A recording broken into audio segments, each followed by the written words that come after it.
I was a sinner until Jesus found me. I was lost. I was blind until Jesus saved me. He showed me his light. He showed me love and mercy.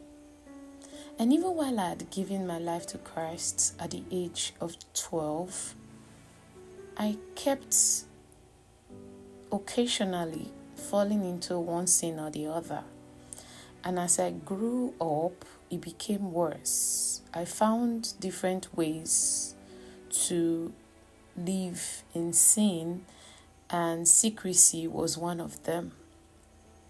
There were some sins that thrived because people did not know what I was doing. I could come to church and sing so beautifully, but behind closed doors, I was someone else. I was living a double life. And believe me, the life I was living behind closed doors, I didn't want people to know about it. I was ashamed, and I was haunted by the guilt and the shame of my sin. But I was a child of God, yet I was under the shackle of secret sin. Until I allowed Jesus come in and I surrendered those parts of me to him, and he saved me from my secret sin. So you see, it's not just enough to give your life to Christ to come out for altar call. What is your life about?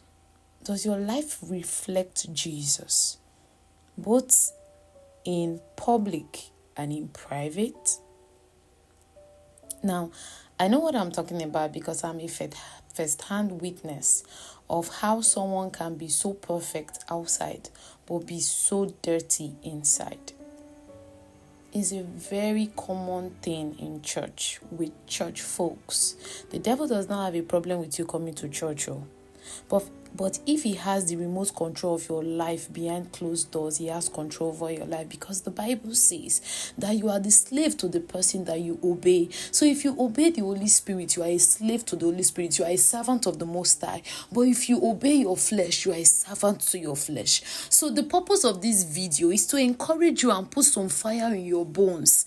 Come out from your secret sin, because God wants to save you. God wants to do business with you. But he cannot do business with you if you are still doing business with the devil. Come out.